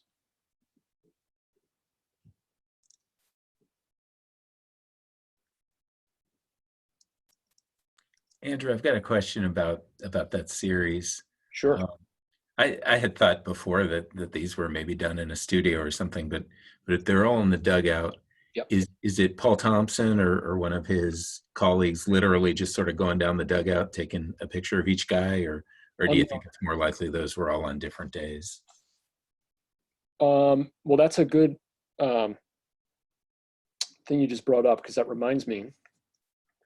In a lot of cases, you'll find images that look like they were shot on the same day, and they probably were. So, it's clear that a photographer would say, hey, go over there and pose, and he would shoot a guy. And then another guy would come and he would shoot him. Another guy would come. So, as I said, there's no checklist, but sometimes you're going to find photos that are in a series. And the most famous series are these. So we don't know if, the guys were all lined up and they went down, one by one, or if he just, whoever the photographer was, grabbed the guy and said, hey, I need your portrait. Okay, and sat him down and shot it. But I would think that these are all on the same day. And you could, maybe you can tell, I don't know, if you study the images, maybe not, I don't know, but that would be my guess. Hey, Andrew, I have something to say regarding that. One interesting thing that you'll find if you find the Harvard Eddie Grant photo, you'll see there's a person sitting next to him pointing at his head. Yes, I've seen that. So that sort of leads credence to the idea that they were literally just going down the line and taking photos. That's true. It's true. I mean, it may not be in all cases, but certainly in that case, I think it might have been. Well, another thing I wanted to point out about that image is that on his T205 card, the image is reversed. So if you take a look at that image, as you said, it's online. You can find that image through the Library of Congress, because they have, I think they have 40 scans of Paul Thompson portraits. You take a look at that image and then take a look at his card, and his hat is the wrong way. But also, there are portraits of players that played in very few games. So I do think that the photographers would know when a new player was coming in, and they would go and make sure that they got his photo. So those photos were definitely not shot along with the rest of the team. But that's the incredible thing to me, is that in the files, and in other photo archives, there are images of players that only played in a handful of games for a team. So somehow the photographers were getting notified, like, hey, we've got these new guys coming in, and they would make a trip to go to get shots of these guys, because the photographers were not at every game like they are today.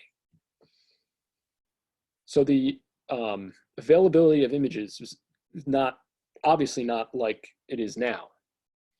They would go and they would get a photo of a guy and they would have it on file, and that might be it. So for the players that only did appear in those handful of games, they will not obviously have as many photos. But the popular guys may have, there might be tons of photos of them out there. I can tell you that in our files, the managers' files were super thick. Like John McGraw, we had 4 manila envelopes full of John McGraw. Bill Carrigan, John McGraw, like all the New York managers, from like I said, from 1905 to 1920, you know, you name them, we had files on them.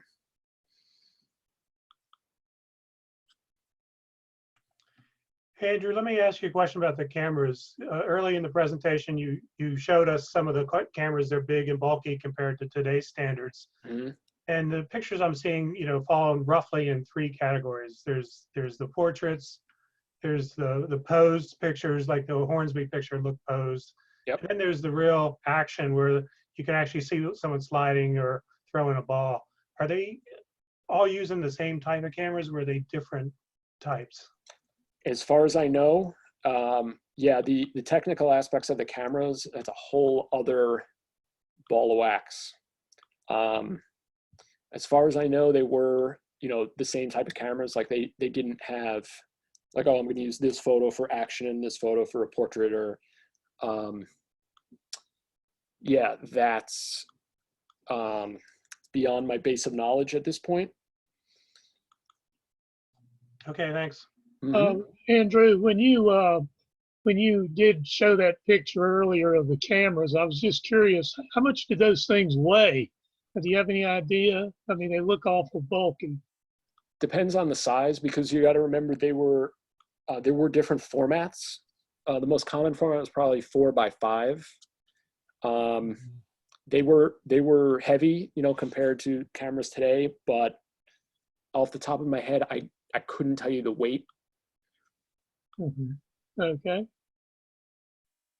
I think more of a problem is the plates, you know, because they'd have to carry those glass plates around.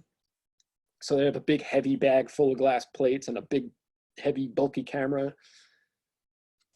You didn't have interchangeable lenses either, so you need to have multiple cameras to change what you're looking through.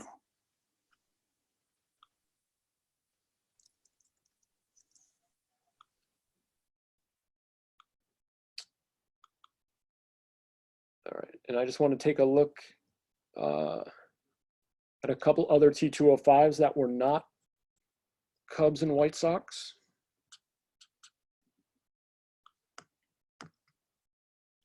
So we've got Frank Baker.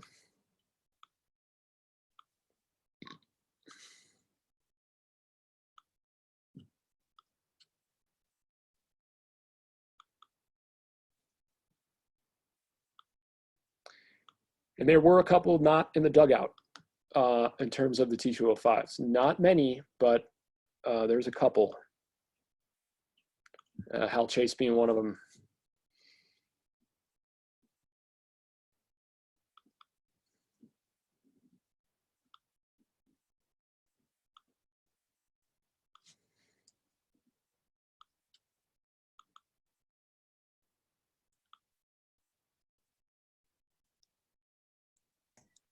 Here's one that, today. huh? Eddie Collins has his birthday today. I thought I saw that on Twitter. Yeah. So here's one with no cropping.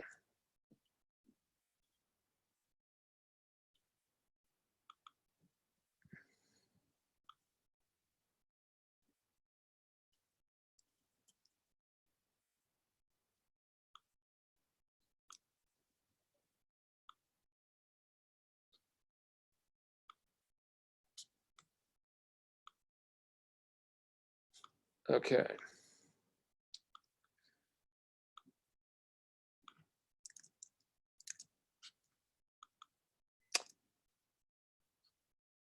All right. I think you guys will enjoy these.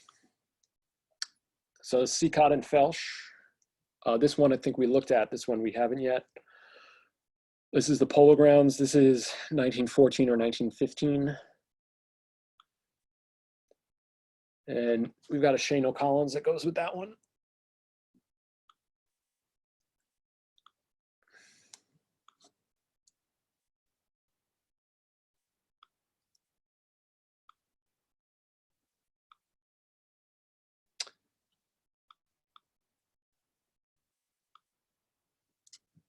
This is 1917 World Series. And this is an 8x10 Paul Thompson, which are far more scarce than the other sizes. It's rare to find an 8x10 Paul Thompson photo, although once you start getting closer to 1920 and beyond, It seems like there's more of them, but still rare. And here's an example of a guy that played a handful of games.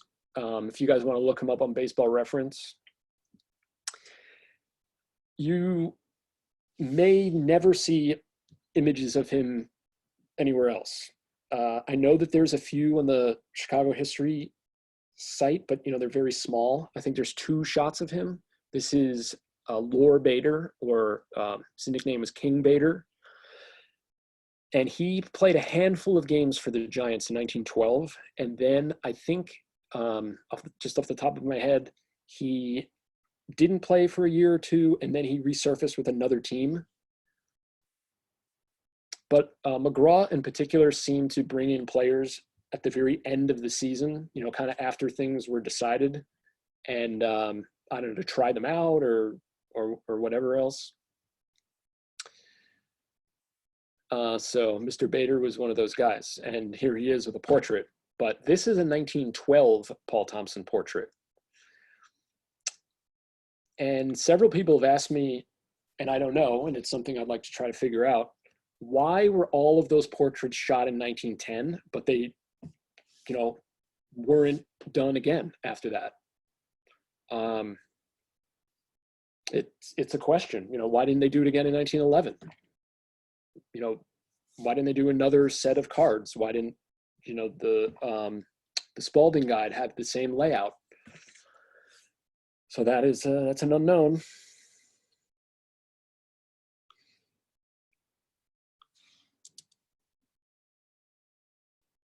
And that's Grover Cleveland Alexander. This is probably 1913. So here's one that's not a New York shot, obviously. This is the 1915 World Series. I want to say that's Larry Gardner on the left, and that's Milt Stock on the right.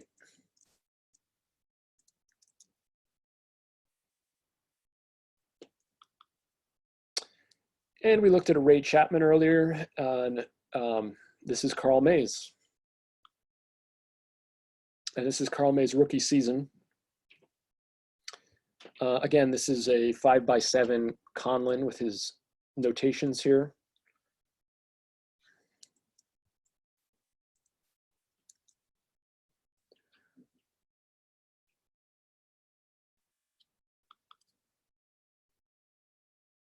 And these are more Giants. I think this one on the right is 1912 based on the pinstripes. So portraits were still being taken, but they were not being taken in the same quantity. They weren't shooting every player on the team, at least from what I've seen.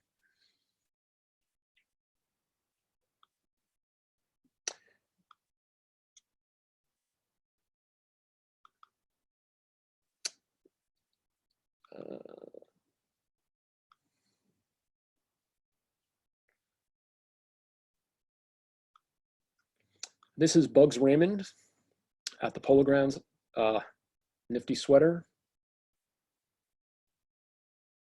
His T205 card is my favorite, by the way. If you're not familiar with that card, I would look it up.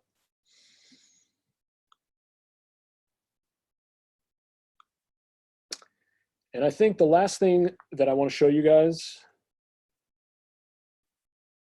is this team photo from the 20s. Now, this is one that I got at auction. There is another copy of this, at least one other copy of this out there. This is the 1923 Giants team photo. And this was taken during the last homestand of the season.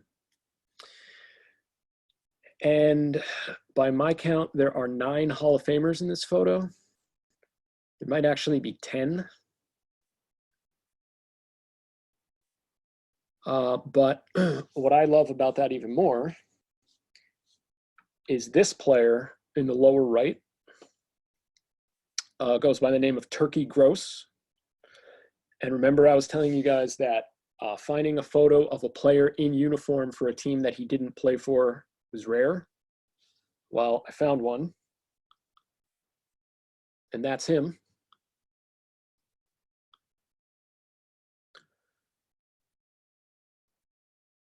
So here is this guy, Turkey Gross, who never actually got into a game for the Giants. He did, I think, pitch in 9 games for the Red Sox a few years later, if I'm not mistaken. You guys can look that up.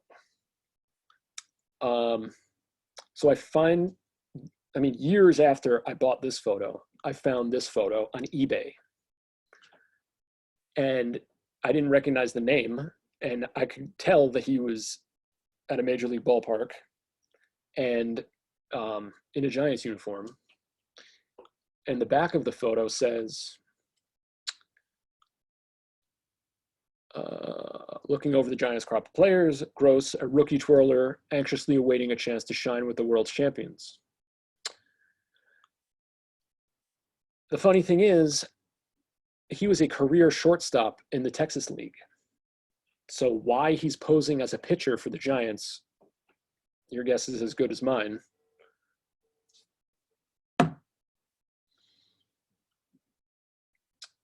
But I thought it was a cool photo that, went with this team photo really well. And I really wonder why he's posed this way. Maybe he was just goofing around. It could be that he was pitching batting practice and the photographer thought he was a pitcher. I don't know. But, these are the kinds of things that you find that are out there. You could have this photo and you might not think twice about any of the players, but there's more players in this photo that have really unique backgrounds. Andrew, do you know who that might be seated behind him? A lot of people ask me that question when I show them this photo. These are trainers. The guys here and here in the corner. So you've got the athletic bag here. So they're not members of the team, they're members of the staff. Andrew, you need to have Bill Nolan update the SABR bio for Turkey Gross because there's no mention of New York Giants. Yeah, I think I spotted that because when I was trying to find information on him, I was finding nothing. And I think I found information through Amazon or Google Books or something where there was like a blurb about him in a book. So there's not a lot of info out there. Also, I encourage everybody to look up this guy right here. This is Dinty Guerin. I think he played in 9 games and he's 5'4". He's one of these guys that McGraw, brought in. But, McGraw was bringing in guys like Victory Faust, who, again, if you guys aren't familiar with him, definitely look him up. There was a photo of Victory Faust in an auction recently that sold for, I don't know, $500 or whatever. But very few photos of him out there. So does anyone else have any further questions that I might be able to answer while you've got me?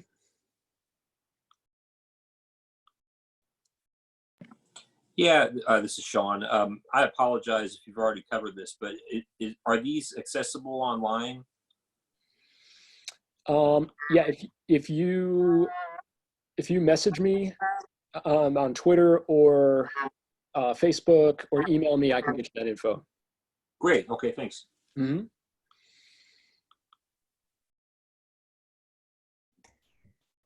Andrew, I can read you a question from the chat. Frank C wants to know, when photographers were allowed on the field while players were batting, were there instances where they interfered with play? And if so, what was the ruling? Well, I'm not aware of instances where they interfered with play, but I know that Conlon's even talked about how the photographers were in harm's way and they always had to be careful about getting hit with batted balls, and that he was actually struck with several batted balls. There are books. There's 2 books in particular on Conlon's work. If anybody's interested in those, I can get you the information on them. The books are really, really good. And in those books, there are quotes from him about exactly that, about, getting hit with baseballs. If I'm remembering Andrew. right, I think the super famous Ty Cobb image, right, with Jimmy Austin, I think Conlon describes that the ball got away from Austin and maybe even hit his buddy who was a photographer pretty close by. That could be, yeah. I think you might be right about that. Yeah, that image, I just read that because I just bought that Conlon book, and it talks about that image in there, and it said that Conlon didn't even know if he got the shot of that slide. Right. He was trying to get out of the way and everything, and he didn't even know he took the picture until later when he looked back.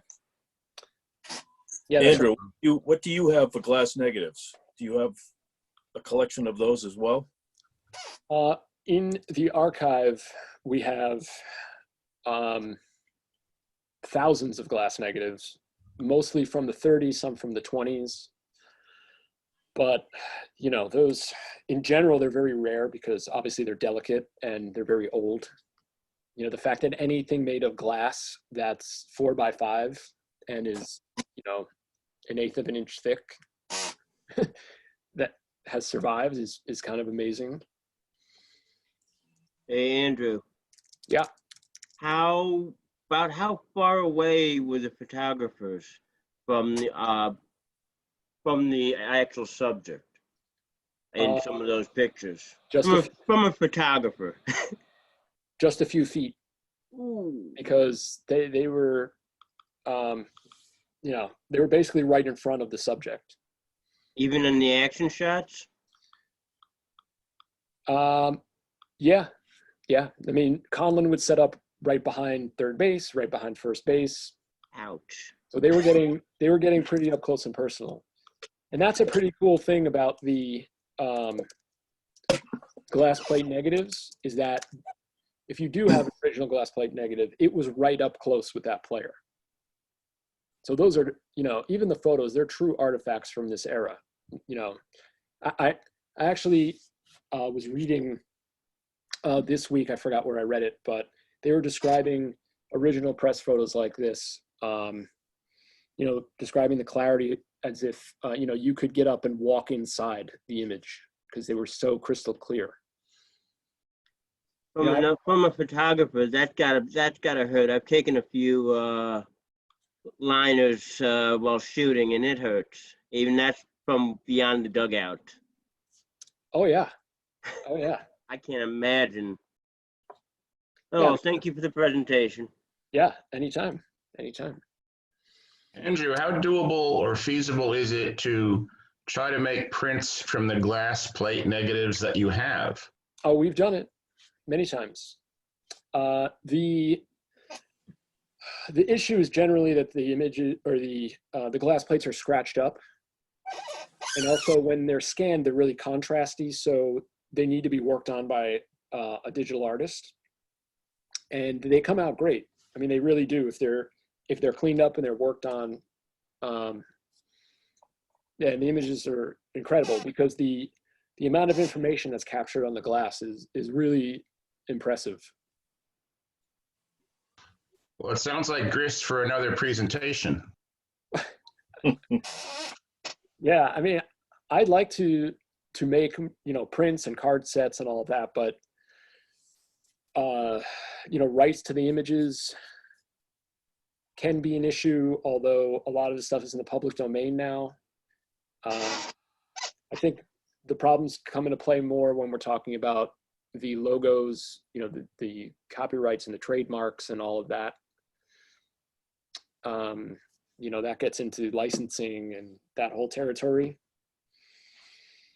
So, there's certainly enough material to do it, and a lot of it is unique. But there's a lot of legal hurdles, so to speak. A couple years ago, I did take 20 or 25 of the glass plates, and we did a gallery show with 16 by 20 prints that were just incredible. And yeah, I mean, with the right frame and, you know, having the right artist work on it, they really come out great. The postcard sets for that were unbelievable. Oh yeah, that's right. We did a postcard set to go with those prints, and I'm basically sold out. I think I have one set left.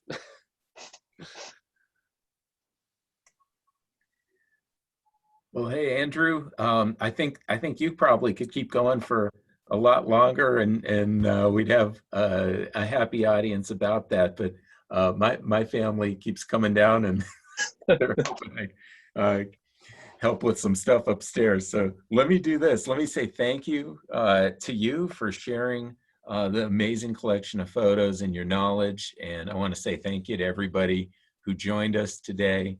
And we will have a recording. So if you have friends who missed it, or if I know some of you got in a little late, you'll be able in a couple days maybe to pull it up and catch what you missed or share with friends. So Thank you, thanks so much. Thanks, really Andrew. appreciate you. Unbelievable. The recording will be up on the chapter website, on the Twitter, and on the Facebook page. The link to it when it's published. So don't worry. Yeah, fantastic. Thank you. Fantastic. Thank you. Thank you. Guys. Okay, Andrew. take it easy, everybody. Bye.